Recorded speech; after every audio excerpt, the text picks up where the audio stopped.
All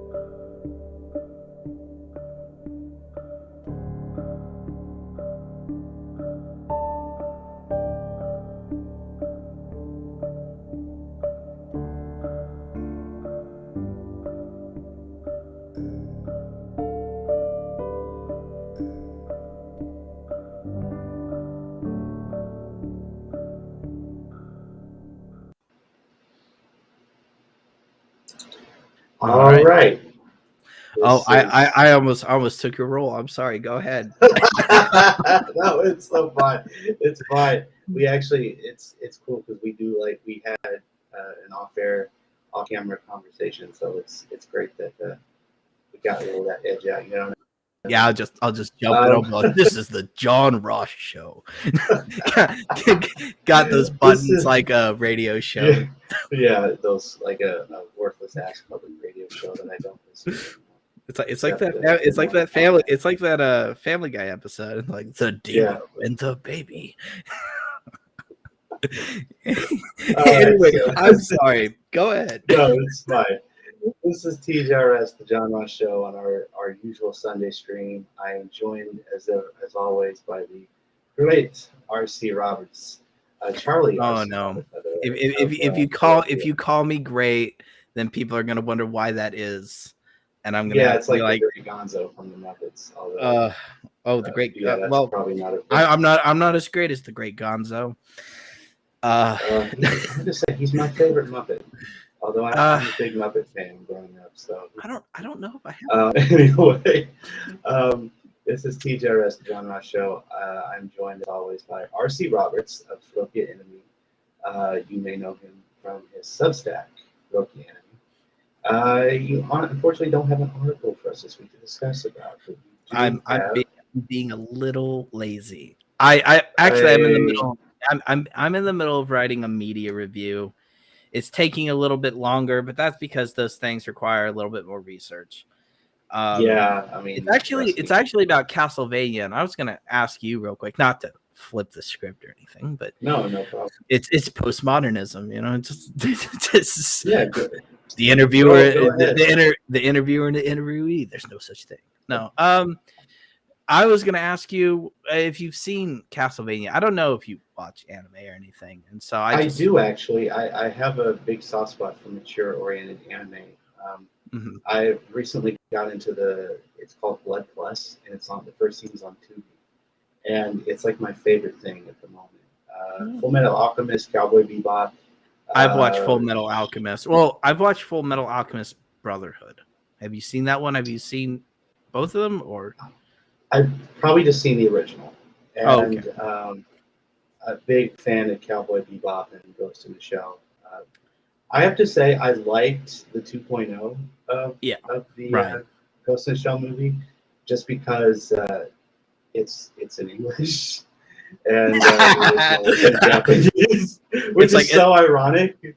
Well, it's because just imagine going up to the producer and just being like, "Listen, this show would be great if I could understand it."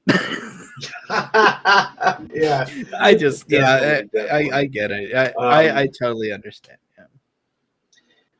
Yeah, Castlevania isn't. There's also a video game based on. The video game came first. So yeah, and they made the movie. Apparently, there's a lot of drama, or not movie. Excuse me, TV show, Netflix special. But there was a lot of drama apparently surrounding it. I skipped that drama because I'm not going to write about that. Right. Plus, I don't care. I don't care. Anyway. Yeah. I don't care about nerd fights. I may have glasses, but I have no quarrel with them. But yeah, so Castlevania is interesting. It reimagines the notion of Dracula, and I just I think anime. And maybe this could be the first topic we actually talk about here. I think anime has a place in American American culture, not literature. In the sense that I feel like mature animes, and we should make that distinction very clearly, because sometimes I don't want to differentiate the animes between Pokemon, Digimon, and then the stuff they show on Adult Swim on the TV. Right? Yeah. But the mature sort of anime, I think, does a great deal. It adds to American culture because it's one of the venues that is it's willing to grapple with past myths, past fiction, and even past literature, and kind of reinterpret it, give it a new kind of look. Because though I don't want to give any spoilers away, plus, well, and I've been writing about this, so. But like when they reinterpret Dracula, it's very interesting because I went into it and I was like, I swear to God, if this is another rendition of Dracula for the 14th billionth time, I'm gonna lose it. You're just gonna cut the show off. Right. Yeah, it's like I can't, I don't need you to show me the origins once again of what Dracula is doing. Yeah, it is. It's like Superman. You just watch a reboot. It's reboot after reboot after reboot, and they just tell the same damn story every time. Right. Krypton. He comes from he comes off a spaceship. Yeah. He lands on a farm in Kansas, and he's farmer. The Kent family and his farmer husband John Kent and Martha Kent, they find him and they adopt him. There's nothing cool. There's nothing cool about an alien afraid of green rocks. It's just, and I don't care how you paint that over. Okay, the first time it was like, okay. It's just, I don't know. But we don't need to kick DC while it's down. It's been down for a while. It's been kicked down so many times before. Pretty much. Yeah, it's kind of like Batman's parents or Uncle Ben. They know they're gonna take the bullet at the beginning. Spider-Man. That's mine. Yeah, just correct. I was doing the cross reference. I know the Spider-Man's not DC. Don't want to stir. I don't want to stir up any. Don't want to stir the comic book pot for I'm more afraid of them than social justice warriors. Yeah. Anyway, yeah, but no, I kind of feel like anime has a unique place in American culture because it actually grapples with those mythical and fictional narratives and reinterprets them in a way that maybe reflects our current culture more than the shows that are just doing nostalgia where they're like, oh, we're gonna do a reboot of Ghostbusters. It's like, please don't. We don't need that again. Or if you're gonna or if it's like it's like if you're gonna reboot something, make it different. Like, I get it. People are like, oh, I want to see. No, you don't. You think you do, but you don't. It's the same damn story all the time. Right. It's like that. It's like that female Ghostbusters that came out. Never saw a thing of it. Here's the thing with me in these reboots. The number one thing I do before I decide to go see a reboot in theaters, if I do, is I watch the trailer. I watch the teaser trailer, then I watch the final trailer, and if I know it's good, I'll go see it. If I know it's going to be a trashy ass reboot, I don't see it all. I say this is bullshit. I'm not wasting my money on this. So don't pick my pocket for tickets to go see a trashy ass Ghostbusters reboot. Right, is nothing like the original. After they tried so many times to make the third one. Oh yeah, and for me, I'm not against. For example, I'm not against changing the genders for a show. If you want to do an all-girls Ghostbusters, that's fine. But I would enjoy if it had a little bit of a uniqueness to it. Because, like here, for example, and I know a lot of people don't really pay attention to Broadway anymore, but a while ago, there was a reboot, not a reboot. It's Broadway. There was a showing of Herman Melville's Captain Ahab, and what they were going to do is they were going to change the gender so everybody was female. Interesting concept. But when it came out, it was basically just telling the story again. It's just with women.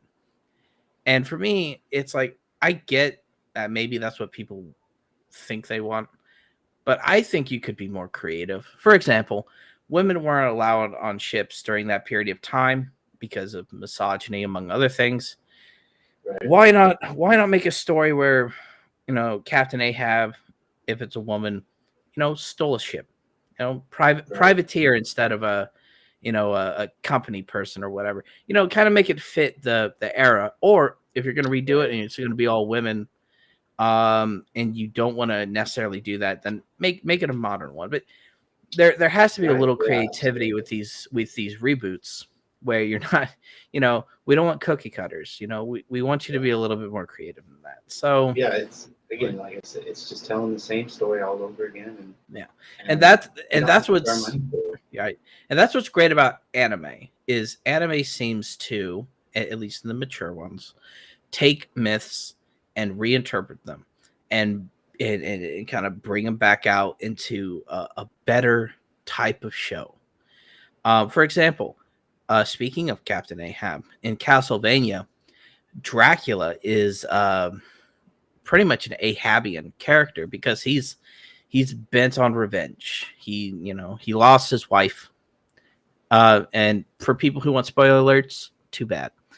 But he lost his wife. They killed him. They killed her. And he decides that he's going to kill all of humanity. He's on a war path. And that's a very interesting take on Dracula because it doesn't go off the canon at all. It uses Dracula's name and uses the fact that he's a vampire. And they put him in the right spot, which is Wallachia. But it's a completely different kind of story. But it's for the better. And since they were able to do kind of this freewheeling, dealing with culture in that way, they were able to do things like, for example, there's a character in there named Saint Germain, who's actually based off an actual person named Count Saint Germain, who went around and was basically kind of an alchemist in medieval ages. And they took that, they worked it through. It's very interesting, very intricate. And I think that's what anime has to offer American culture in a way that the Hollywood sort of aspect of our culture just doesn't do. Well, that's another thing with the Hollywood culture is when they get their hands on something like an anime project, they tend to, for lack of a better word, Americanize it, like make it more suitable for an American audience, and also cut away a lot of the important scenes that would reflect in current events in Japanese culture. Right. We all grew up with the Studio Ghibli movies. Speaking of anime, I wish I could pull it up, but I'm not going to because I'm so far in a conversation. And if I you're good. It's good. Like I have to go back. So obviously Disney distributed the Studio Ghibli movies for years, dating back to I think 1996, when I believe they were going to release Princess Mononoke. And this person, Harvey Weinstein, sang his name because he wanted to cut the movie down to fit for an American audience, because the movie's like 2 hours long, and he wanted to cut it down to like an hour. But to cut it down was basically chopping up scenes that were important. And Studio Ghibli has a distinct policy to this day that says no edits, no cuts. And Harvey was like, well, I'm cutting this shit to work, and Hayao Miyazaki, actually, when he found out about this, sent literally a samurai sword with a note at the bottom that said no cuts. And guess who won the battle and the war? Well, I'm assuming the guy who had the samurai sword. Hayao Miyazaki won both the battle and the war. Right. Harvey Weinstein lost, and unfortunately, again, I hate saying his name, but that's the story of how American culture, or not American culture, but like American Hollywood. I'd call it the American media culture, because it's not the center of the culture, but it's definitely the way we communicate our culture. So, and Americanized is actually probably the right way to put it. I'm gonna give my obligatory reference to Gore Vidal here, but Gore Vidal once said that he felt like the American that American culture, or particularly the American arts, reached its pinnacle with television advertisements. He didn't think that they make very good movies.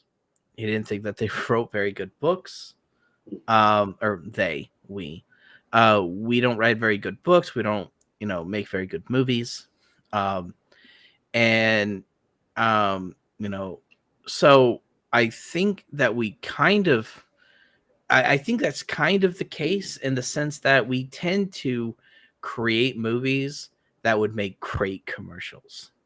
You want to have, sex and violence and sort of the Right. you want to have sort of the plot is usually almost non-existent, or if it's there to just keep things moving. It's not important. Part of my take on literature as well as cinema is I think that every work of fiction has what I call an ecosystem, which is made up of about four different parts: characters, narrative, situations, and setting. Right. And usually in America, character and situations are important, but narrative and setting kind of go out the window. Think like Game of Thrones when they left a Starbucks thing on the table. God, I feel like I've never seen Game of Thrones, so good. Oh no, good. It just I was gonna say take the reference at face value. But nevertheless, I find that whenever you have a work of fiction where certain things are prioritized over others, it's kind of like an ecosystem that's out of balance. You get things that are deformed, and so yeah, very much unlike many mature animes. Some animes aren't very good, and that's right. that's going to happen with any kind of art, any kind of Right. cinematic endeavor. Is you're going to Well, have it's certain things also that yeah. I mean, the other thing is like the franchises. There's a lot of lesson, especially in America. There's a lot of promotional acts that go into getting that franchise out. There's a lot of selling of, as you say, money and merchandise and ticket sales and whatnot, and it has to do good. If it doesn't do good, it puts the studio that made that series or that franchise and in flux, and also curbs the future of how to make it better. Like, for example, the Star Wars. Kind of putting an analogy here with a certain franchise like the Star Wars sequel trilogy.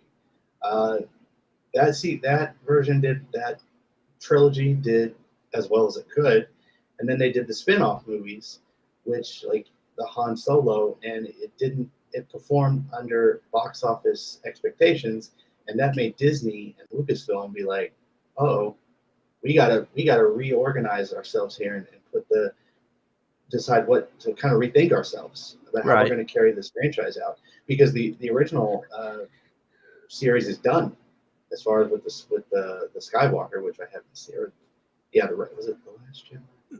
I think it's the Rise of Skywalker. I hadn't seen the last Are you six. talking about the original trilogy? Yeah, well, the sequel trilogy that goes Oh, the to the sequel. Yeah, that's Rey. She takes. I think she adopts the last name Skywalker.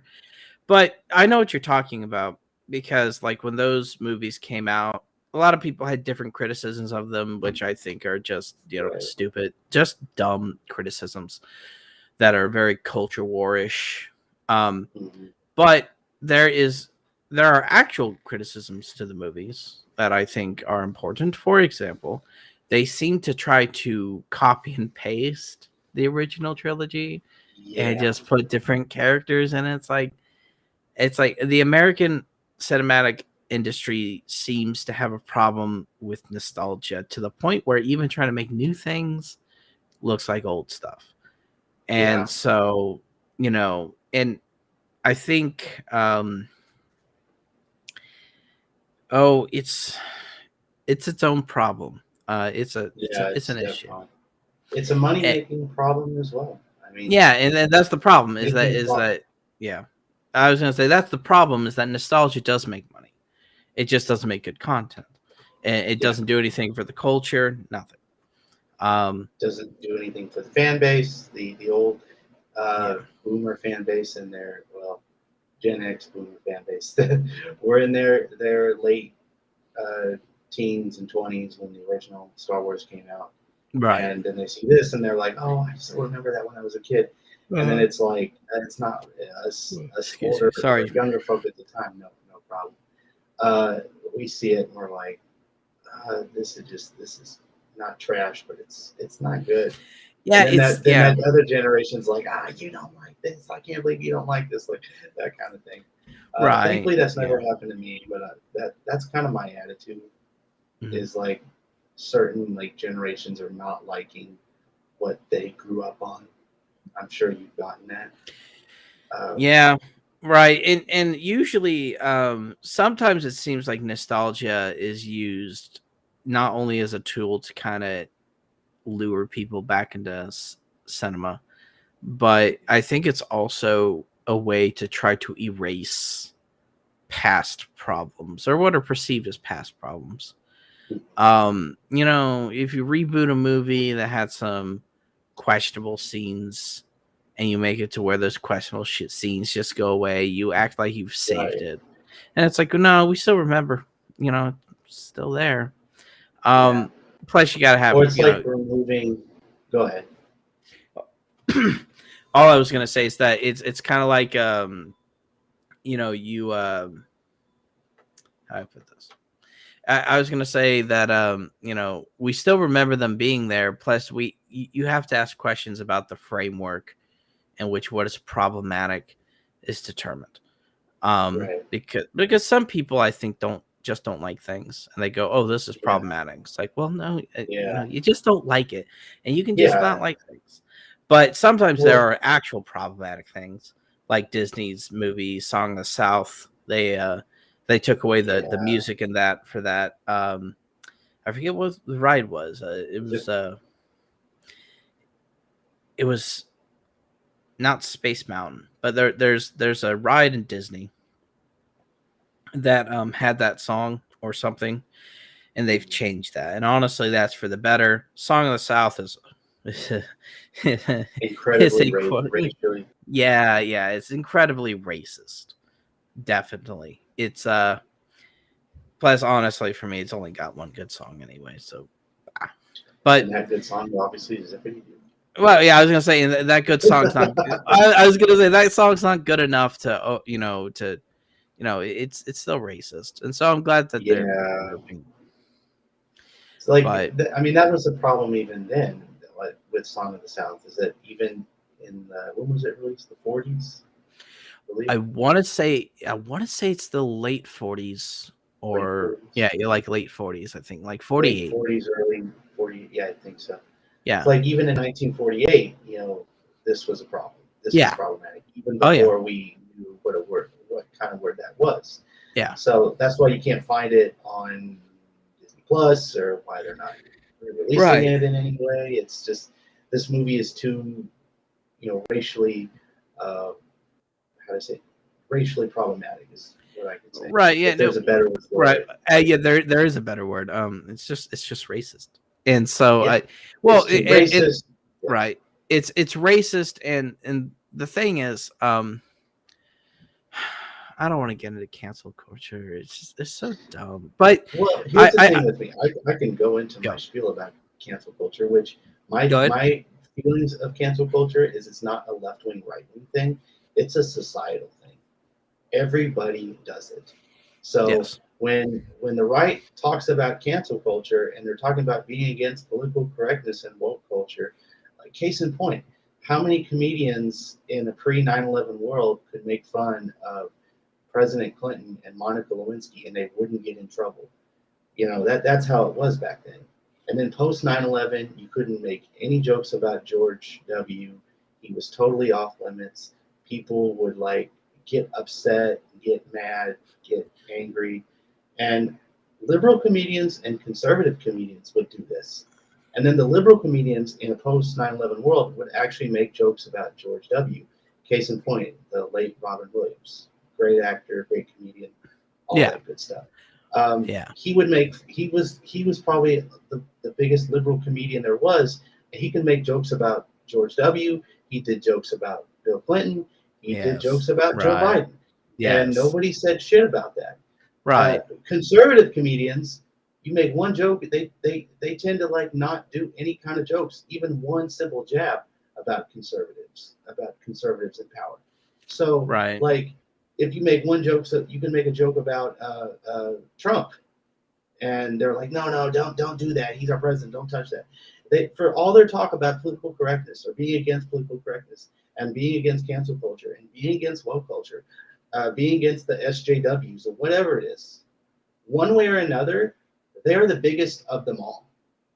These people, all these Trump supporters, one way or another, and I don't care if I get in trouble for it, if I'm going to cause a controversy, I don't care. I live for that shit. You're smiling, so I figure you enjoy the compliment. They can be the biggest snowflakes of them all. Is what I'm trying to say. Right. That's only the point I'm trying to make here. Well, I would take a. And I don't mean to get all ranty and stuff. It's kind of early. I'm gonna leave this podcast. This man was yelling. I can't believe it. You can't do this. And I would say the exact same thing about an establishment Democrat. Right. Well, just because I'm on the left doesn't mean I'm all sucker for the Democratic Party. I was about to say, I got plenty of bad things to say about Biden. So I feel like a lot of analysis of cancel culture is ahistorical at best and presentist at worst, where they pretend that cancel culture is this new phenomenon. It's come out of nowhere and it's going to take your rights. Cancel culture has been around as long as the ancient Greeks. There's a very famous example. From I actually learned this from ContraPoints, as unsophisticated as that sounds, but then I did my own research. But Aristides the Just was ostracized from I believe it was Athenian culture or Athenian society. And it actually comes with a funny story. There was somebody who was illiterate, and they walked up to Aristides and asked him to help spell his name on the little rocks that they would turn in to decide who was ostracized. And after he helped the guy, Aristides was like, why did you need my help spelling my name? And he's like, oh, we're gonna ostracize you. we're gonna remove you. Imagine helping somebody spell your name just so they can get rid of you.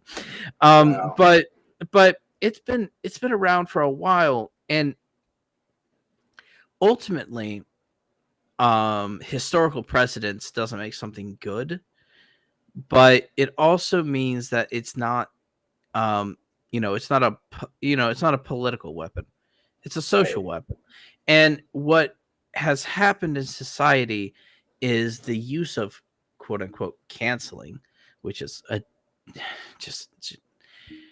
it's a dumb term, but the point is that it has a historical background that goes through a lot of different societies, and the role of ostracizing people is mostly it's mostly an attempt by society to kind of protect its culture. Now that's why I say it's not always good, because sometimes your culture just sucks. If anybody's read Nathaniel Hawthorne's The Scarlet Letter, they know what I'm talking about, because that shows the use of canceling people, of ostracizing them. I'm going to use the better word, ostracizing them, as a way to maintain a bad culture.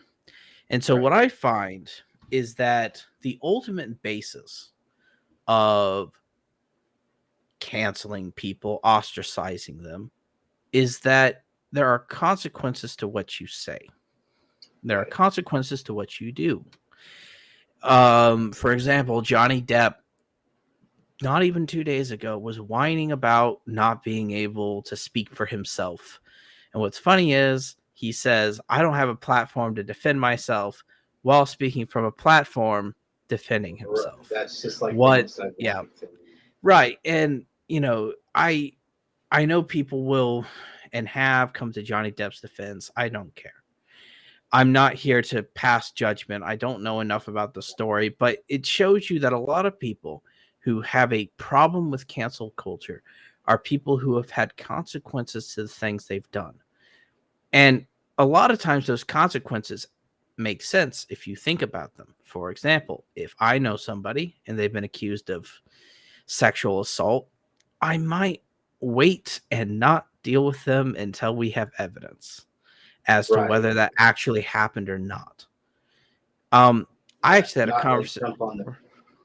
Not like jump on the bandwagon. Yeah, I'm not gonna go. I'm not gonna go shake your hand and be like, "Oh yeah, you're accused of sexual, harassment." But hey, whatever, right? No. It's completely normal to recoil from people, to step back and say, "Well, right? Why? Do I really want to deal with this person?"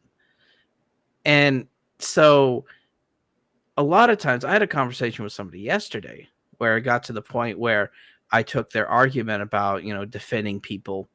And what I've come to suspect is what people want legislated, which is a fantasy, is they want legislation where if you're accused of something and it's wrong, that there's a way to repair your reputation. And I'm sorry, it's not going to happen. Plus, it's also not going to happen in the sense that some people just don't believe, our legal system's pretty bad. Just because the legal system says you didn't do it doesn't always mean you didn't do it. And so people are going to be suspicious. People are going to look at you weird on the street. And if you can't handle that, then, don't play stupid games if you don't want stupid prizes. And so I will have this criticism about cancel culture, because I do have a little bit of an issue with it, is that our cancel culture for us doesn't have a unified, consistent criteria. There's not a set of criteria. And so what happens with cancel culture is it becomes weaponized, like you were pointing out with the right. It gets weaponized to where people go, oh, we're being canceled, when all it is they're trying to maintain a cultural presence. And so they claim to be canceled, when all it is people don't want to talk to people who believe in Nazism and nationalism and bigotry. And, so that's the problem is there's no criteria. There's no specific aspect, which actually brings us full circle to what I said before, that American culture is pretty decentralized.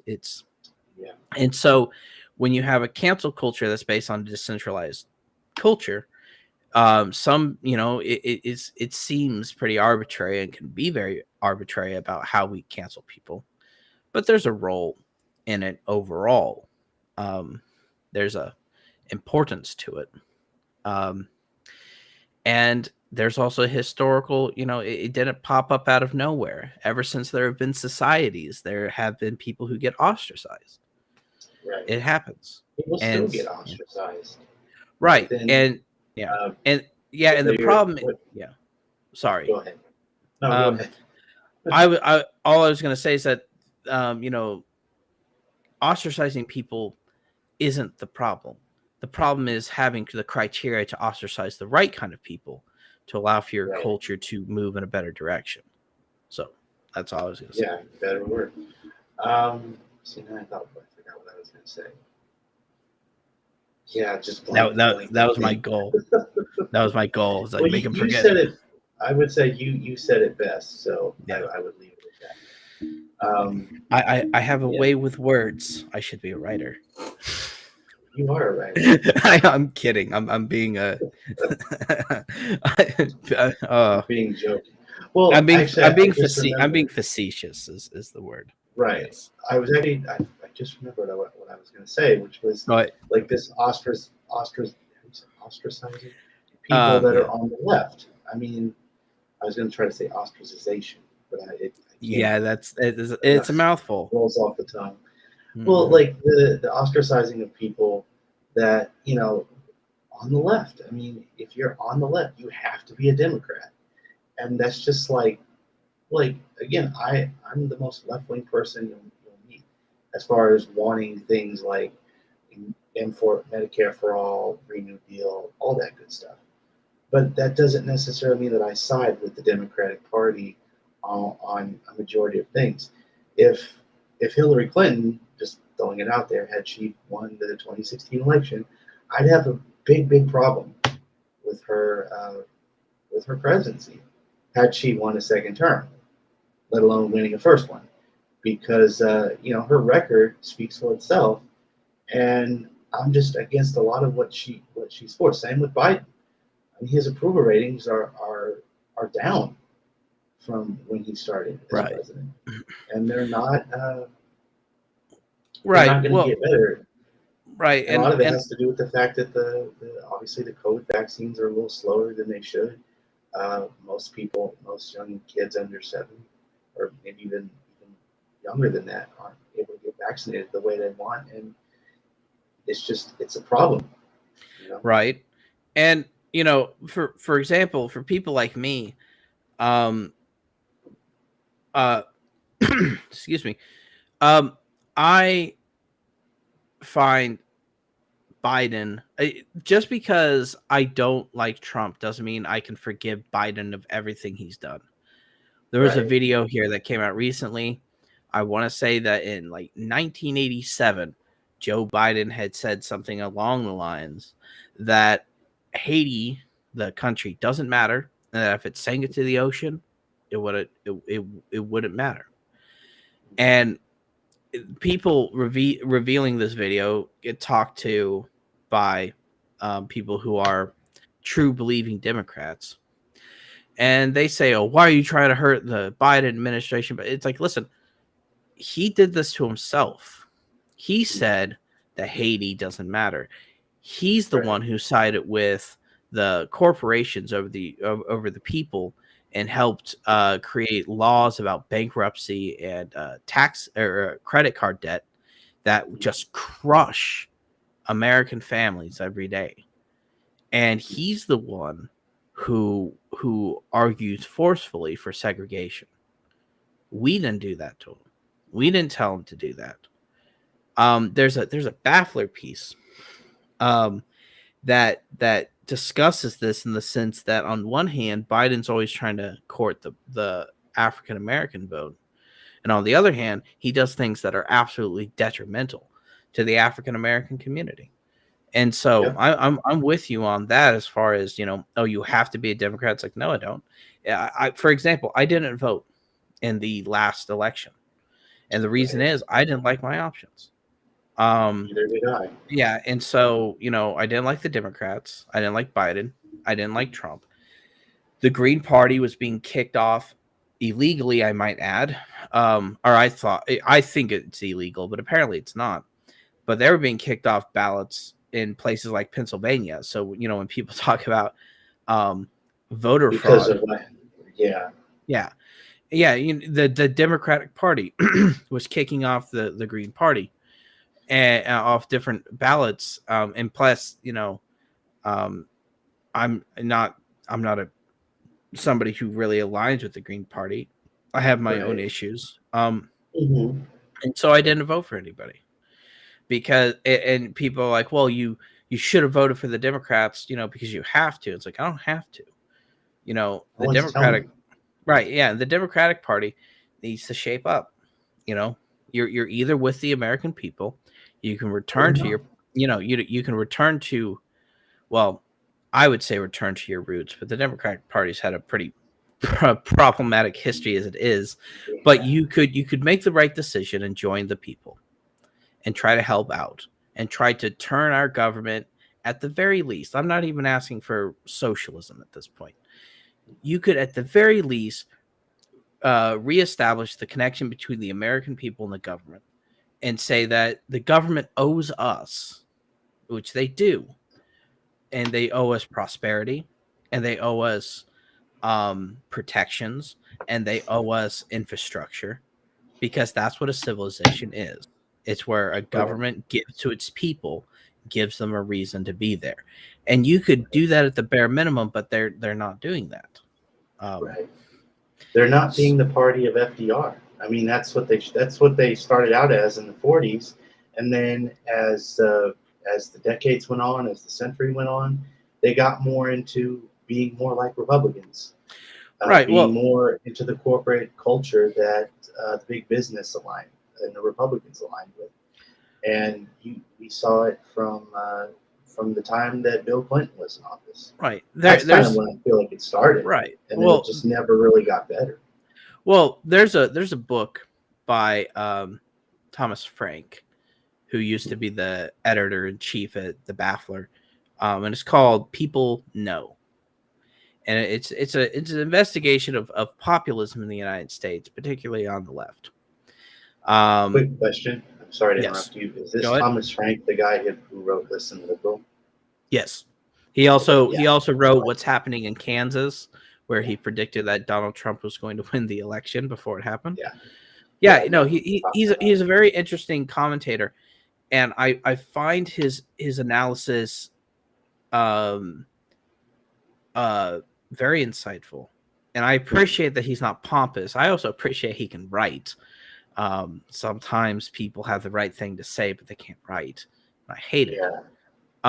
But he was recounting the populist movement in the United States. He considers himself a left-wing populist. He supported Bernie Sanders.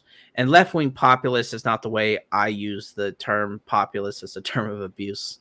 We're referring to the actual political orientation. Right. And so he pointed out that with Clinton and the attempt to triangulate, the Democratic Party shifted their constituency from the working class people, to the professional managerial class, which is what it's called. It's that actually is called the new class, which is actually a subject of analysis from any number of thinkers. Marxist, liberal, and conservative economists have all analyzed the new class, and they've all come to the agreement that they don't like it. It's probably one of the few things that different political ideologies in this country can actually agree on. But the new class, the professional managerial class, is now the constituency of the Democratic Party. That's why the Republican Party can appear, with Tucker Carlson and other idiots, appear to be working class, which they're not. What it is that the people they're supporting are older traditional structures of the ruling class. And so they appear working class because it doesn't sound like the PMC new class style of kind of wagging your finger at the working class and telling them that they should I should put it this way: there's no corporate vocabulary for the older aspect of the ruling class, and so it sounds working class, and it's not. So to your point, basically from FDR, who was greatly influenced, in my opinion, by William Jennings Bryan, if you know who that is. He was influenced by him, although FDR himself, I think you could just argue he was a political operator. I don't know if he necessarily had principles, but he did good things. From that point to Lyndon Johnson, there was a main focus on the little man, the working class person. It attempts to expand and strengthen American infrastructure. From Lyndon Johnson to Clinton, there was kind of a decline because the conservatives were coming back into power. It's Nixon, Gerald Ford, Reagan. And so Bush.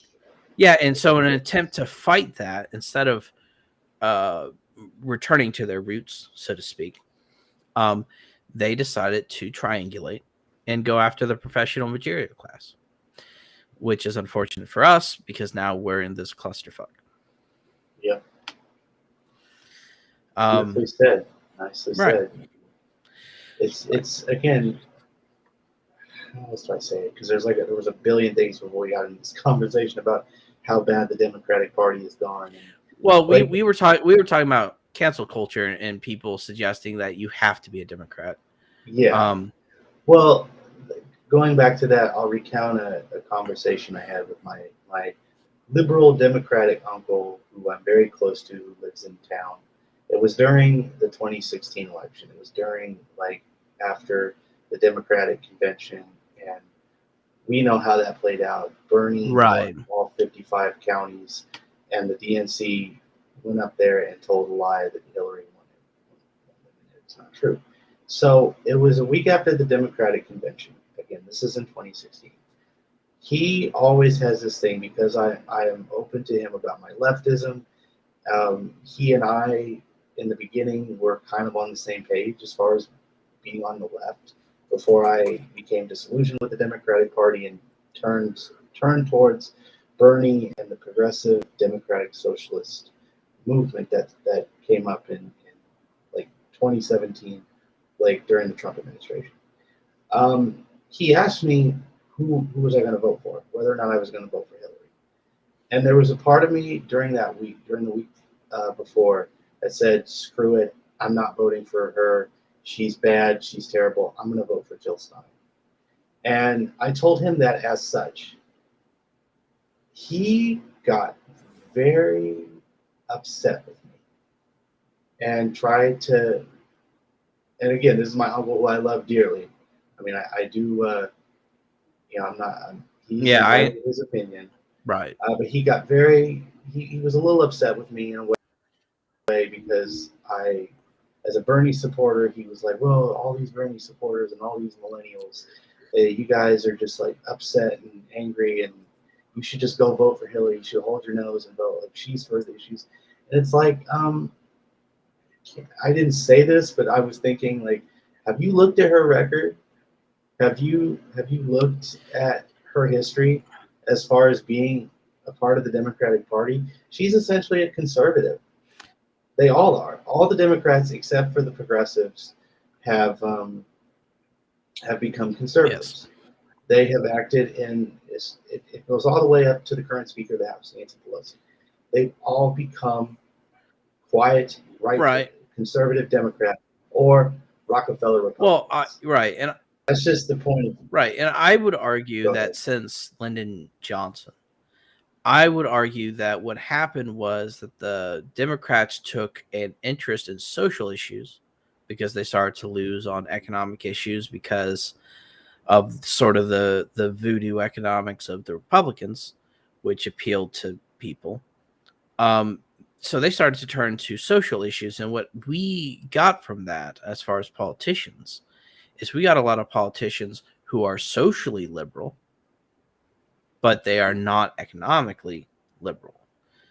And so they're fiscally right. And so that's what we get out of that's what the Republican, or I'm sorry, that's what the Democratic Party is right now. The Democratic Party, in my opinion, is socially liberal and financially conservative. And that's what we accepted for a long time, as the Democratic Party accepted for a long time, because it was a good strategy for going against Reagan Republicans, and it was a good way to court the Reagan Democrats, and that led to Bill Clinton's triangulation. And so ultimately this, in my opinion, relates to cancel culture. And not only because people will say you have to be a Democrat, but also I do think on the left, they talk about cancel culture and they hate it, but they also do it. and not just for the Democrat thing, because there's a lot of people who don't think they actually think that if you're a Democrat, you're not a leftist. And those people, let's say, there's a lot of people kind of like Jimmy Dore and stuff who are like that, and they will cancel you for having less than idiotic opinions about different things. And basically there was one point where when Jimmy Dore, I forget who exactly he was going after. I want to say it was it might have been the first time he was going after AOC.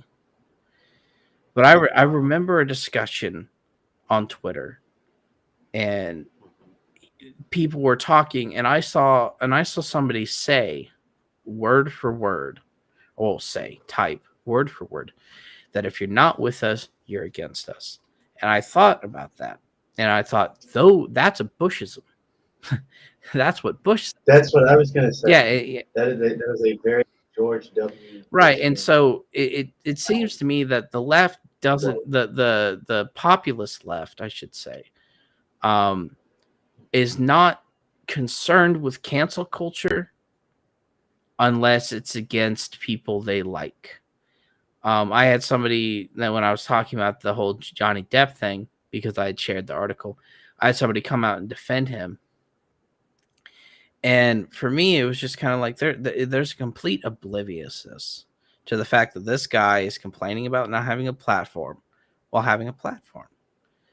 And, sometimes I feel like the only role of the populist left with people like Dore is that they're trying to steal the thunder of the populist right. And they're trying to take their same issues and just adopt them, which you can't do. Right. You just can't do it.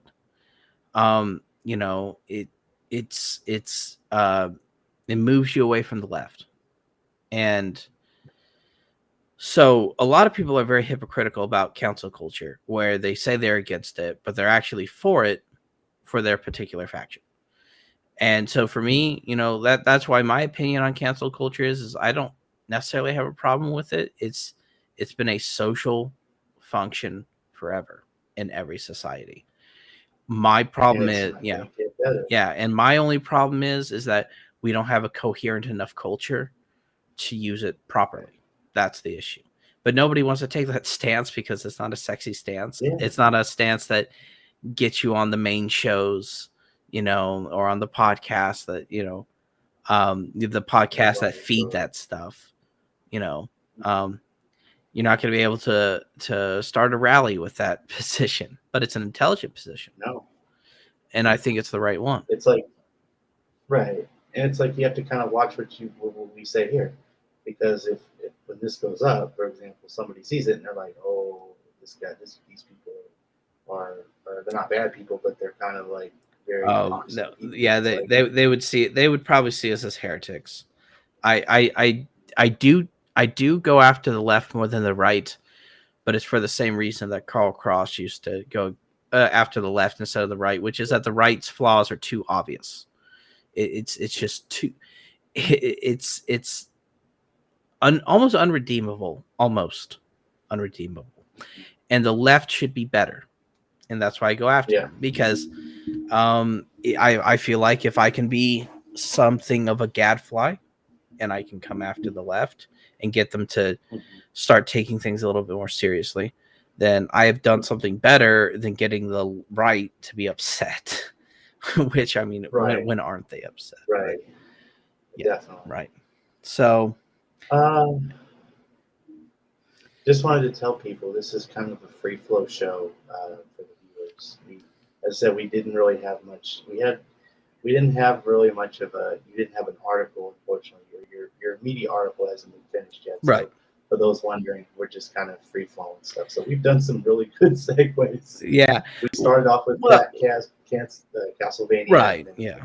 Right. And we talked about anime and relationship to the American culture, which led to us talking about cancel culture, which I think could lead us into talking about the most recent little blurb in the Culture Wars with Bill Maher.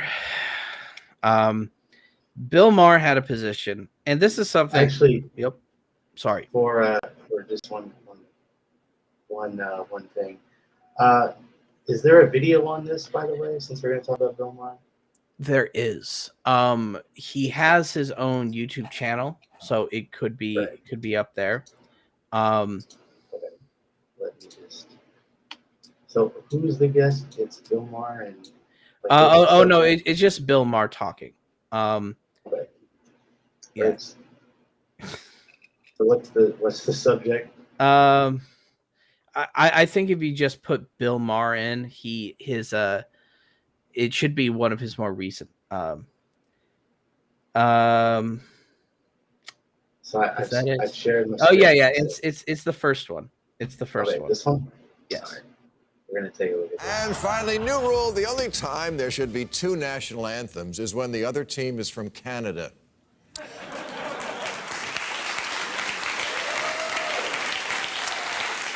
This season, the NFL has added Lift Every Voice and Sing, commonly known as the Black National Anthem, to the Star-Spangled Banner before games. And 2 weeks ago, I opined that it was fine to get rid of the old anthem. We just shouldn't have two. Now, if you watch this show for opinions and you want to know what the correct opinion on the anthem is, that's it. That's the correct one. We shouldn't have two. The program The View last week devoted a lot of time to this while somehow avoiding what I actually said. It seemed to be a lot about a need to school me on the Black national anthem itself. Whoopi Goldberg said we need two anthems because, quote, we're having to re-educate people.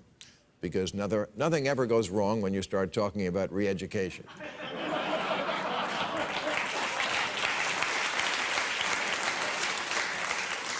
Just ask Chairman Mao. Maybe we can set up some sort of camps.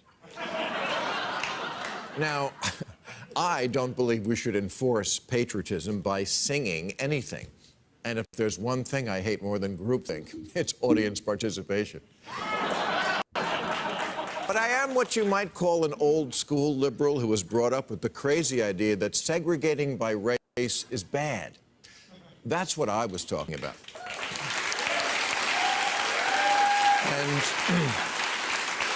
And again, when it comes to an anthem, it doesn't have to be the one we currently use, but it has to be just one. You know, because it's a national anthem.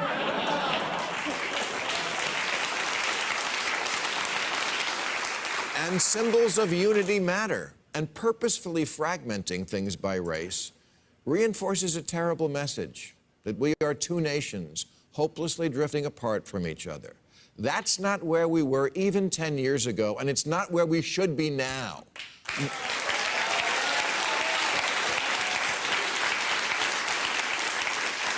Where we should be now is here. There is not a Black America and a white America and Latino America and Asian America. There's the United States of America. Oh, yeah, that guy. Timothy Askew, a professor at Clark Atlanta University, wrote an entire book about Lift Every Voice and Sing. And he said, to sing the Black national anthem suggests that black people are separatist and want to have their own nation. This means that everything Martin Luther King Jr. believed about being one nation gets thrown out the window.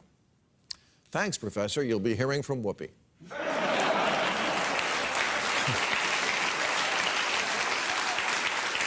But he's right. If we have two anthems, why not three or five? Why not a woman's anthem, a Latino anthem, a gay, trans, indigenous peoples, and Asian Pacific Islander anthem? Because I'm not dealing with you, I'm not speaking to you, is not a way you can run a country. And most people of all backgrounds understand that already and don't even want to try to do it that way. I'm not out of step. Believing in separate but equal, that's out of step by 67 years. Yeah.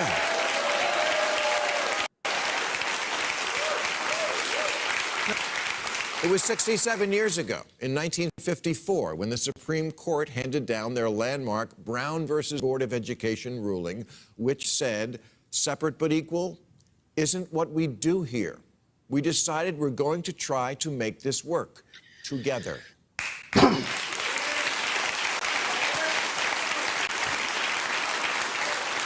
Is that good enough? Should I end it? And yet a recent survey of 173 colleges found that 42% offer segregated residences, 46% offer segregated orientation programs, 72% host segregated graduation ceremonies. I mean, if you want to share the whole thing, it might parents, allow you just for paid $100,000 for your kid to move to Biloxi, Mississippi in 1948.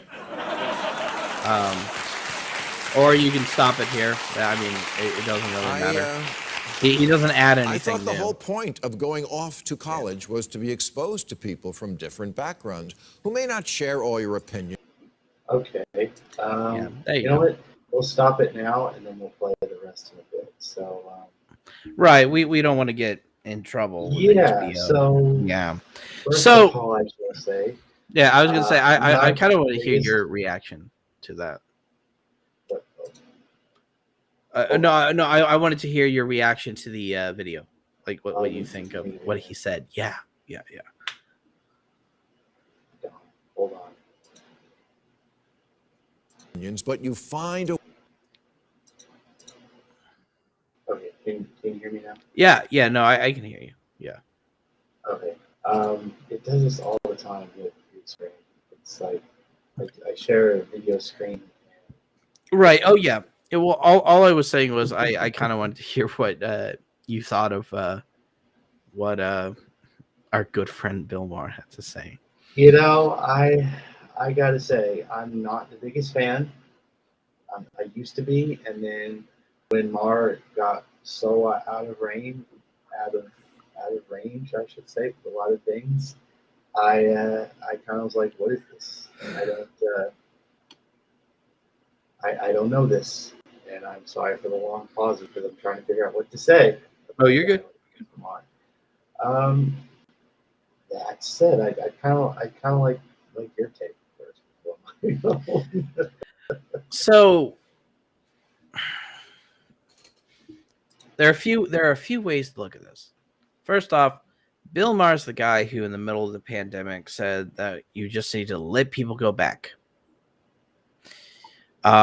He's the same kind of guy. He's basically a culture war warrior. Yeah. He is not there necessarily to educate as much as to entertain, and he just uses the culture war as fodder for that. That said, I think his opinion is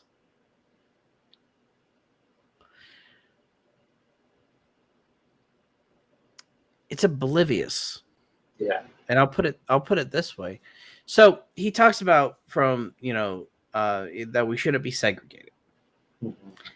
Now, for a very long time, America has been segregated, and those the consequences of that are still felt. Right. Bill Maher frames the situation as though the Brown versus Board court case changed that. It did not. It made it legal to be diverse and to bring people into the same public space, but it didn't change very much. It changed who could go to what school technically, but overall, for example, he talks about how segregation is not what we do, and there are neighborhoods that are still very segregated. There are places that are still very segregated. There are a variety of different problems going on, which the Supreme Court case of Brown versus Board hasn't solved. And he frames the discussion as if we solved this already. and this is us unraveling it, which is not the case. It's absolutely not the case at all. What's happening is we're coming to grips with it. We are trying our best to handle it. Having a second national anthem. Notice that he talks about it being played at a football game. I don't know if it was at every football game. I know it was at there were specific games where it was at. But note that it's not being used as the national anthem. No one's legislating for it to be the national anthem, but they're playing it at a sporting event. And I think that that's fine. If we're going to unite people, we have to bring these different things forward, because the story of America has always been a narrative with blind spots, things that we don't talk about. Right. The tragedy of the Native Americans, the way that we had an illegal war against Mexico to take all those nations from Texas to California.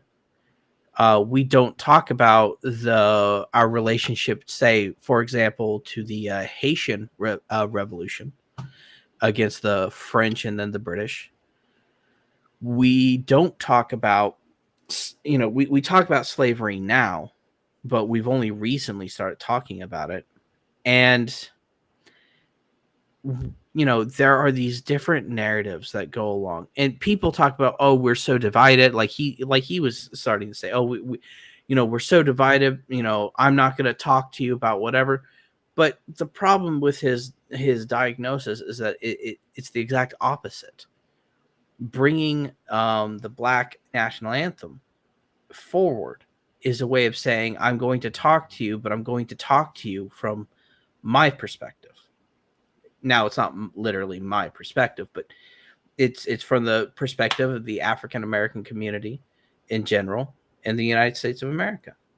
And, this is their attempt to talk to us and to react the way he has, to pretend that it's not a conversation. It's not a communication. I think it's just sort of a very decadent cultural snobbery saying, oh, I don't want to hear that. It's like, it doesn't matter what you want to hear. We're not here for that. We're trying to bring these other narratives together so that we can actually unite the United States. Because I think, as Gore Vidal thought, as H.L. Mencken thought, as various different critics have thought, I don't think America is a civilization. We have not reached that point. We were trying to be a civilization in the 60s and late 50s and the early 70s. We were trying, but we were stopped by various by ourselves, by the political forces of the United States of America. The conservative movement came in and basically, for lack of a better word, religiousized everything. Right. The conservatives, the conservatives started a culture war by going after the culture that we were trying to build in the first place, and flipped it on its head and said, "Oh, those aren't the right values. These are the right values." Right. And schools, allowing God and religion and things like that. Right. Exactly. And so they used the culture war because they were trying to and successfully have flipped the revolution, we should say a social revolution or social change that was happening in the late 50s, 60s, and 70s. They decided to flip the script. And so that's why you get people like Bill Maher, who call themselves old school liberals, sitting here saying we need to pick, I guess you can sympathize with him saying we need to pick one national anthem or another. You could only sympathize with that if somebody was proposing a new national anthem, which nobody is. It's literally playing the song from a subculture within the United States, not outside of. He's like, oh, that, you know, he started off by saying, oh, the only time there should be another national anthem is Canada. Like, these people aren't outside the United States. They are just as much a part of the history as everybody else. They're just playing a song that is important to their culture. And his inability to see that, to see it as a communication, I think is hurtful. In the sense that it harms the culture that we have been, you know, we're trying to put a culture together. Personally, at the moment, I think it's pretty much torn asunder, and we have to rebuild. But we're trying to, and so, you know, that's my where opinion. we are. Yeah. Well, it also kind of shows Bill Maher politically. I mean, he uses that view of Barack Obama, and that's kind of not. He calls himself an old school liberal, but I'm also kind of thinking, wait a minute, didn't he call himself a libertarian at one point, or doesn't he refer to himself as a libertarian of some sort? Like, this is like a total flip. Of course, so it's a total flip on his head. With like, he refers to himself as such, and then he turns around and uses a moderate liberal. That's what I'm calling Barack Obama as an example of race culture. Right. And the whole thing is that, you know, you have to ask the question about, you know, basically, it seems that Bill Maher is sort of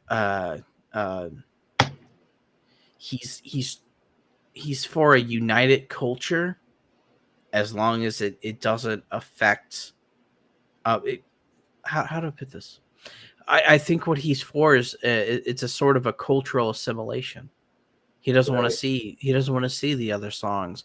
He doesn't want to hear about the other cultures that have been damaged in the United States of America, or the other cultures that have just merely been suppressed. And I find that, you know, we started out as 13 colonies, and the imperial impulse in the United States was very early. I put it in with Thomas Jefferson. I think Thomas Jefferson started our impulse. He believed in a quote unquote empire of liberty. And so we are made up of different countries that we have settled, or I should say probably different aspects of the continent that we have settled, different places. And so for us to not acknowledge that, which we haven't, we've always believed in a quote unquote American culture that nobody could define, but apparently was not made up of these different cultures that we ran into.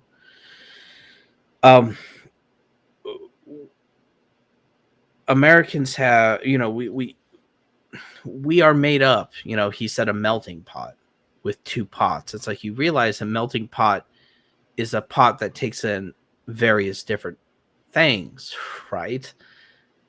Different types of, you know, it's called a melting pot for a reason. And so, you know, I would say he's an old school liberal in the sense that he is the liberal that was produced after they turned away from Lyndon Johnson, who was pretty bad in and of himself. I don't want to forgive him for his sins in Vietnam. Right.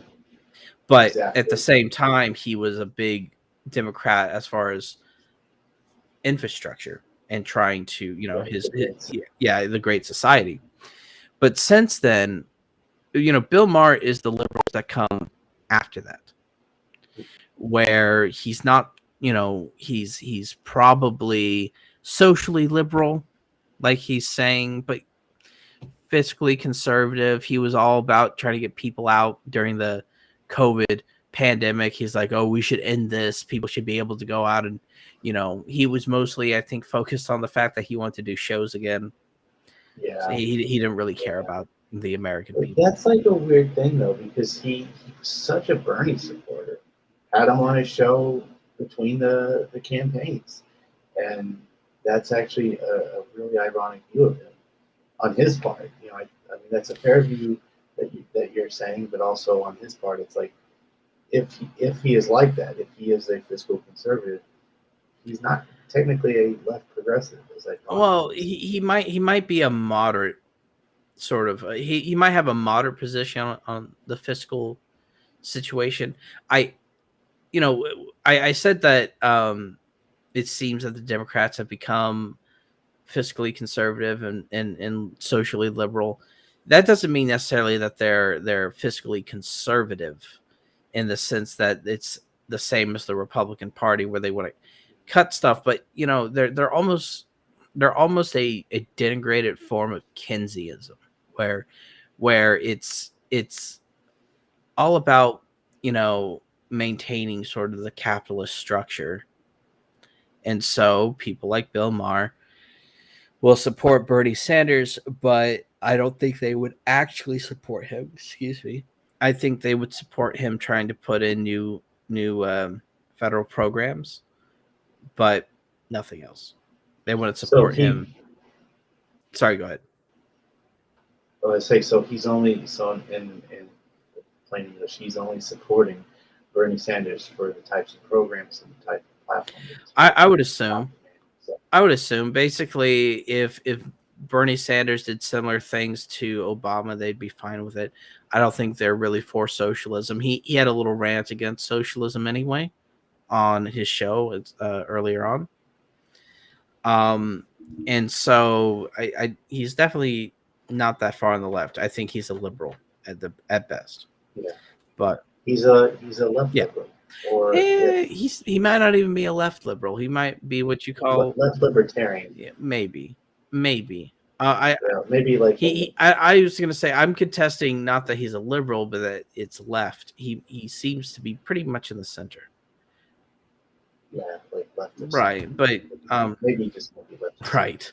We don't have to haggle over this. I would have to ask himself.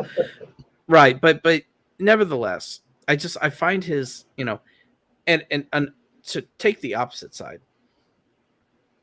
Not the opposite side of my own position, but he was talking about having his run-in with Whoopi Goldberg.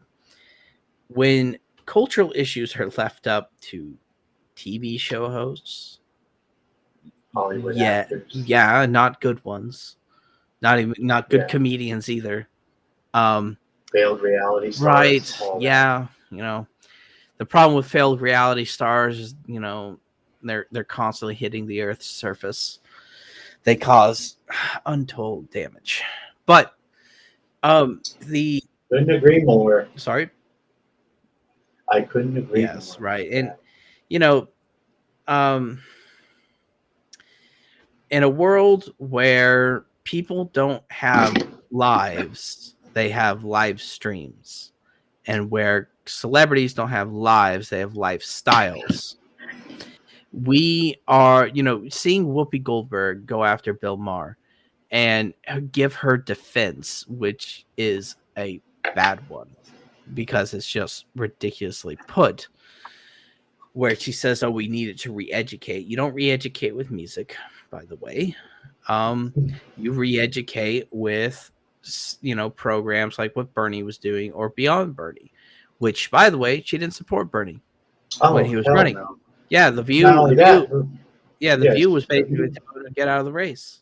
Yeah, they were a part of that. They were a part of the liberal media machine that kind of crushed Bernie there after everybody dropped out and got behind Biden. So I don't want to hear from Whoopi Goldberg about what's good for and the New York Times. Yeah, go ahead. Go ahead. The New York Times called The View the most important political show of its time. Yeah. Well, that shows you what kind of culture we are. Yeah, that too. That shows you how much like we're passing off, as I say, like failed reality stars, Hollywood actors, like you said, not good ones. Like this, what I call reality show journalism. This is not me saying it. I'm quoting, not necessarily quoting her, but referencing Anna Kasparian's reference, decode, if you will, on the Jacobin Weekend show, where she did an incredible segment of this, calling all this reality TV newscaster, where nobody in political journalism or journalism in general is able to give a fair analysis of an issue. It's all Whoopi Goldberg types, Hollywood actors, as I say, keep saying, failed reality stars, and you name it, given their so-called political views, and shows like The View that have no political or journalism background at all. It's a daytime talk show. Mm-hmm. Right. No, daytime talk shows like that are just never. Okay, but anyway, I'm going on a rant, so I'll let you. No, you're good. You're good. Well, I would like to. Well, I used a quote a while ago that I'd like to use again from because we were talking about journalism before, and Carl Cross said that if a reporter can kill our imagination with his truth, then he can threaten our lives with his lies. And when news is given between media glitterati and then the Twitterati jihadis that are on the cyberspace, we as a nation find ourselves lacking, any sort of way to be informed. I'm pretty harsh on the American people because I feel like they could maybe pay more attention and be a little bit more active in and of themselves on their own. But I will also say that the American people are incredibly misinformed. Our media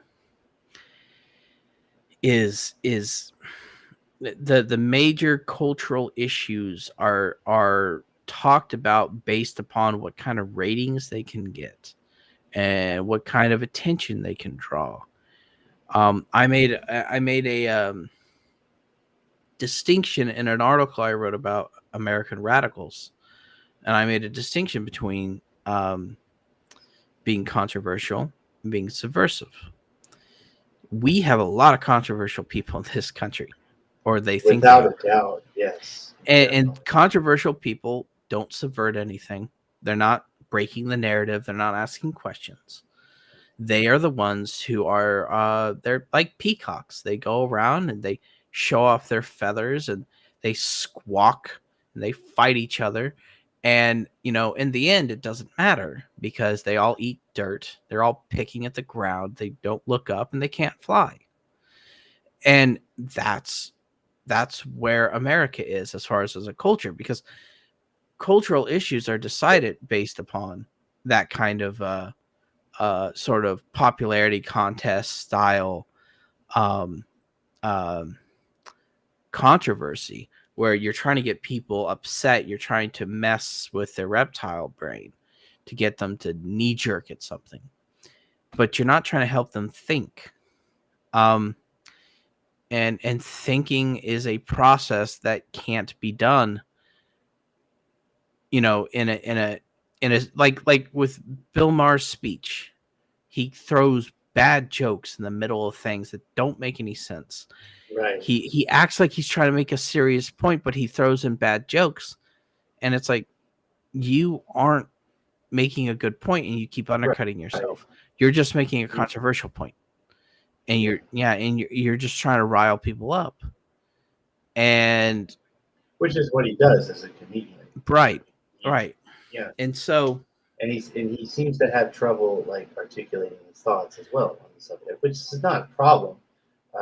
Right. Well, we all have that issue, but it's he does a very good job of articulating a script, not a thought, not an idea, not an ideology. I would say that, for America, the media is kind of like two teams, and they trade talking points every 4 to 8 years. Every 4 to 8 years, they trade talking points, and suddenly one side, government's bad. One side, government's good. One side gives a pass. Everything's great. The other side, oh, everything's awful. Everything's horrible. The world's going to end. And people, leaving cultural issues to people like that is not a good thing, because it means that our culture, as it has done, becomes fractionated and fragmentary, and nobody's got an idea about how to talk about it, but everybody's so deep into their own kind of perspective that the issues aren't discussed. The American people remain uninformed, or misinformed, I should say. And and discourse and politics, it's not they let us talk about everything in politics except for politics. We can talk about sex scandals, we can talk about the debt, we can talk about Jewish satellite lasers to take from what's her face, Marjorie something. Marjorie yeah. Taylor Greene. They'll let us talk about that stuff, but they won't let us talk about politics or the issues. Or the issues at all. Abortion only matters if somebody fucks it up, and usually it's only if it's somebody in the South, because it fits the stereotype. So, but yeah, it's like it's sort of like nitpicking, cherry picking, as you say, for ratings. That's really what a lot of, not just mainstream news, but also kind of alternative news does as well, because the alternative news has a certain political spectrum, be it of the left or being of the right. Right. And again, there's no distinction between the two. The right-wing media only talks about how bad Biden is, and how they miss Trump, and using the end of Afghanistan war and the end of the resurrection, if you will, of the Taliban as a newsworthy source, and they have to do coverage of it on every single newscast. I mean, Tucker probably does it 5, 6, 7, 8, 9, 10 nights, or 10 days a night, or 10 times a night. Struggle with my words here. And then on the left, you see this sort of coercion, if you will, of different people, different podcasts, different, how should I say, organizations, if you will, of. See, now I'm losing my train of thought. No, you're okay. You're talking about the different factions of the left. Basically, what the left does is when they get an event, they fractionate it. They fractionate it as much as they can. They're like, oh, well, these people say this, but I say this, and it's something slightly different, but sort of the same. Yeah, no, I get what you're talking about. And the right is caught in a charismatic cult. So they're there to make sure that their leader doesn't get forgotten. Yeah. And on one hand, I don't care if the Republicans have a problem with a cult of personality, because it means once that guy is done, which he's getting close to, that so will they. They will be done. They will fall apart. Yeah. But we're caught between a cult and fracturing of, a cult, like a cult and factions, or a cult. And it's like, yeah. Well, I was gonna say, or it's kind of like we're caught between a cult of people who are psychotic and factions of people who are neurotic. Right. And we jump from one pathology to another. You've got people who say, oh, we shouldn't listen to U.S. propaganda, and I'm like, okay, I'm with you so far. And then they say, oh, well, but the Chinese say this, and it's like, well, okay, so you're gonna pick up Chinese propaganda then instead? Yeah, it's like, what are you doing? So absolutely, just it's kind of like, which one do you want to choose? Do you want to choose neurotic or psychotic? Right. It's like, if you lean a certain way, it's like, well, I don't necessarily like these people, I don't agree with them, but but I'm gonna go with the neurotic leftist. Right. Yeah. And because it's right. like, oh, these Yeah. people, I have to side with them. Right. That kind of goes back to what we were saying about like the stigmatism Yes. or the ostracizing of people, where it's like you have to be a Democrat if you're on the left, and that's not always the case. Yeah. Or you it's have to worship Jimmy Dore, Yeah, you have to worship certain leftist people that you admire. Like, for example, like I've said it before, I'll say it again. I've gotten a lot of crap from people on social media, particularly Twitter, because I do still watch them. I like TYT, the Young Turks. Mhm. Does this mean that I agree with them on everything? No. Right. Does this mean that I've watched some things that they've done and I've been kind of like, yeah, Jake Uger, they're right on this, and like, no, I tend to have watched some stuff and I'm kind of like, I like you guys, I appreciate you, I'm a fan for life, and that's not going to change, but this is kind of weird for me, so I'm not gonna comment on that. Right. And then when they do something that I do agree with, I'm like, okay, cool. That's great. That's awesome. This is why I'm a fan. It's kind of the thing. It's like, and then so now I'm stuttering again. It's also kind of like if you say something like that on Twitter, if you like say you like that or I like that, then there's again the ostracization. It's like you're just a TYT. Right. Right. Yeah, you can't. It's like it's funny how that is because like those people. And using this as an example, it's like, oh, you guys don't like TYT, but those people that are not liking TYT, and I'm generally thinking of people on the left, those people liked TYT like 10, 15 years ago. And then all of a sudden they change their tune. Right. And it's kind of like asking, thinking, what happened? That's kind of what happened with the fracturing of the left, as far as the left media culture. Right. And ultimately, I guess the way I look at this is I feel like we are more willing to moralize than we are to understand things. Like, for example, I had somebody ask me, I forget what exactly. Oh, I think it was a discussion about Christopher Hitchens, and they said, well, why do you why do you watch some of his interviews? Why are you reading him? Because it was after I posted the picture for the Ferocia Animi community. And I was like, well, he's interesting. And apparently that's a very unsatisfactory answer. But it's like, look, if you could just be interested in something, if you could pick from it the things that make sense and leave the things that aren't, I kind of think political discourse would be better for it. Right. But, it's unfortunately the only unfortunate thing about all of this is that none of this is new. It's been around for so long. Yeah, Americans have for a very long time been moralistic.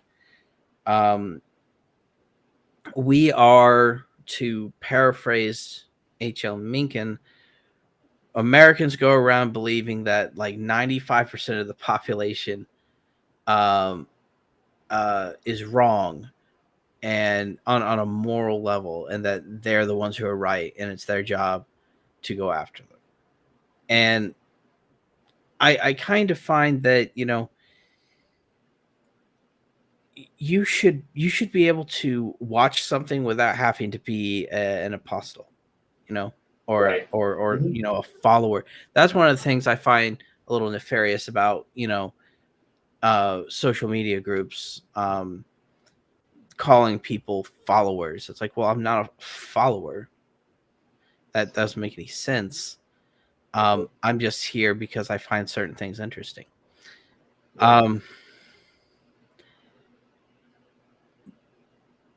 But that's just kind of the way I see it. This also is kind of a reference to what I said before about the criteria for our culture being fragmented and being decentralized. We don't have a way to necessarily judge these events at all. And so you'll get an event and they fractionate between right and left and center and, propaganda. And then, it just, it's, you know, somebody, you know, every event is a glass vase and just shatters constantly. That's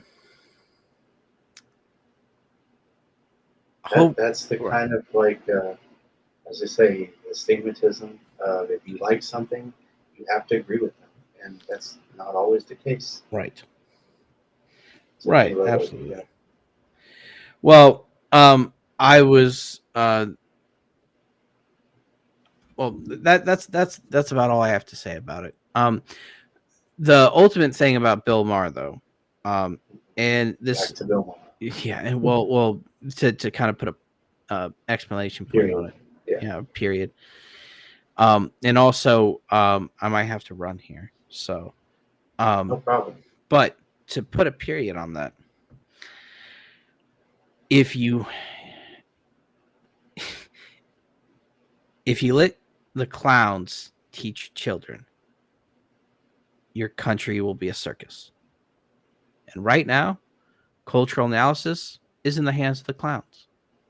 It's in the hands of people who are here to entertain us. They're not going to help us. They're going to use these cultural issues because they're actually affecting people, but they will use them to promote themselves and to get bad ideas because they only care about being a part of the discourse. They want people on Twitter to be mad at them. And so,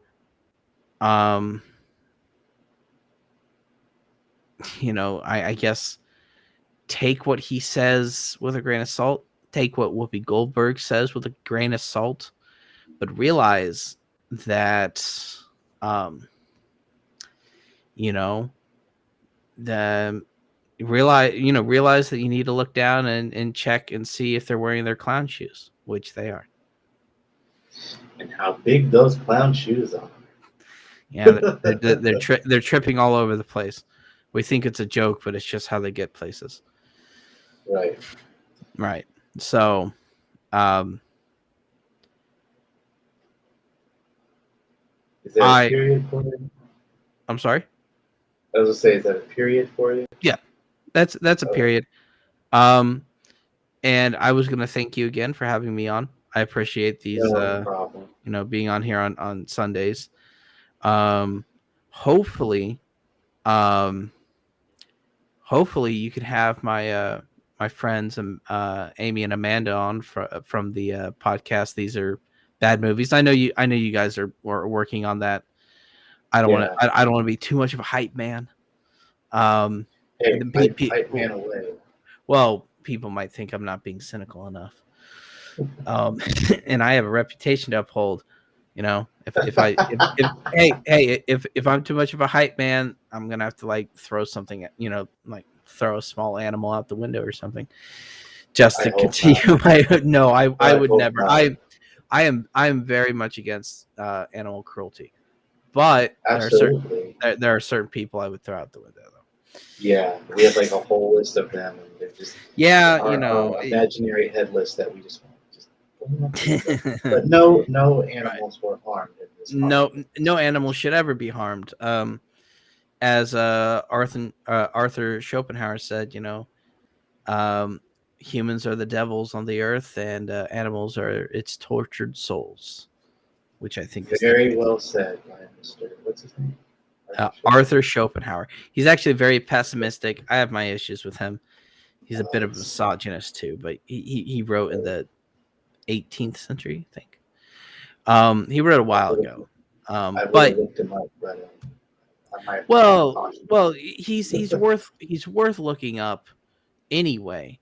But again, it's like what we were saying before. You know, just make sure to use your thinking, and when you come across something that's horrible, don't incorporate it. Yeah. Of course. As right, as cliche as it's gonna sound, you know, think for yourself. Yeah, that's what you got to do. What would Gore Vidal say? What would Gore Vidal say? What would he say? What would the great Gore Vidal? Something witty. Something witty. That's good. Yeah, and well, he would probably also say think for yourself.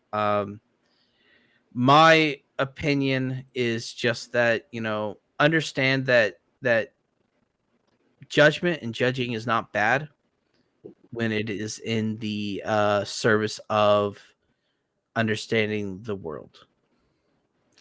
Right. So, or if it's in a logical sense, like if you're using it more to express logic. True. That is right. Yeah, and so I would, that's my suggestion on Arthur Schopenhauer, as well as on anybody. If you really want to watch Bill Maher after watching that clip, I guess you can go ahead. Just you use your brain. Yeah, definitely. Use your brain. Use caution. You have it. You were given it, or not. You weren't given it. You evolved it for use. Unfortunately, as Aramis would say, the human mind is tilted more towards falsehood, desires falsehood more than truth. But that's where you got to think about things. Right. So, I guess examine yourself before you go looking at things, but don't be an idiot. Yeah, definitely. There's the epigram. Don't be an idiot. And we have several of them already. We just need to kind of they're very loud. They're very loud. And they won't stop obnoxious. talking. Yeah. And somebody's giving them money. They should stop that right now. Yeah. And let's some not of them name any names, unfortunately. We shouldn't have to name these names. They're usually there every day saying something stupid. Yeah. Right. But yeah. So, but thank you again for having me on. Always.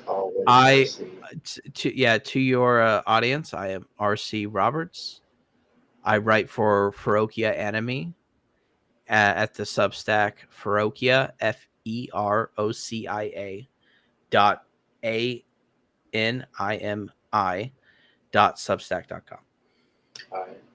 And anything else you want to plug? You do that. Right. And if you want to check out another podcast that's just as good as this one, I believe they're tied, because I'm on both.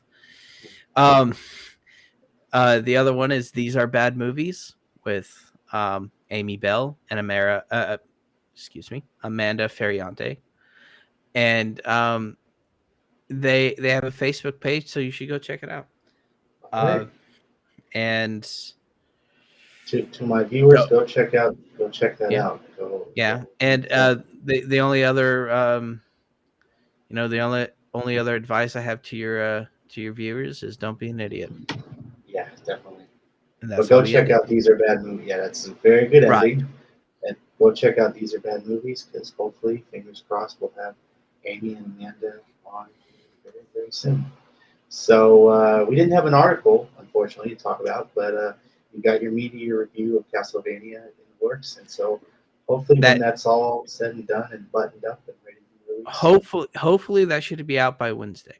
All right. That's the hope. And the title of it is well, the tentative title, I should say. I'm trying to think if I changed it or not. One moment. That's the beauty of writing. You just yeah. It's the title is Violent Masters and Bloody Servants, a media review of Castlevania. Hopefully it should be out by this is on my Substack. This is on my Substack, and hopefully it should be out by Wednesday. Okay. So, and just to be clear for the viewers, this is on Netflix, the Castlevania. Oh, Castlevania is on Netflix. Yes. Okay. So go check that out, folks, if you hadn't already. I'm gonna have to check it out now because it's worthwhile. I just finished that Turning Point documentary about 9/11 in Afghanistan. It's on Netflix. So it's like a 4-part docuseries. I shall say, I know people have a lot of opinions about it. I'm gonna say 4.5 out of 5 stars for me. Okay. Just, All right. Yeah. just so I just finished it. All right, Well, RC. all right. See you I next will Sunday. see you next Sunday. Yeah, next Sunday. All righty. All right. Okay. That was all right. That was again RC Roberts, Ferocia Animi. His Castlevania Substack article will be up on Wednesday, so please go check that out. As ever, you can watch this show tomorrow, Monday at 7 o'clock. And I know it says 10, but the announcement here is I'm actually going to start, going to have to knock off an hour. So it'll be 7 to 9 starting tomorrow on Twitch and YouTube. That's TJRS, the John Ross Show, our main channel, our main show on weekdays. Of course, as always, like RC, you can find me as well on Substack at tjrs.substack.com. I blog there at least monthly, so hopefully be a new blog coming up here shortly. Follow me on social media, Twitter, Facebook, Twitch, YouTube. It's all up there. And as always, if you can, if you must, if you will, please donate to the Patreon. Patreon.com/TJRS. It's all there. And as always, like and subscribe. Give me that thumbs up on YouTube. I really appreciate it. And subscribe too. So, with that said, have a happy rest of your Sunday. I will see you tomorrow at 7 o'clock Central Time. Left is best. Rest in power to Michael Brooks. Rest in power to Ed Asner. I'll see you soon, folks. Peace.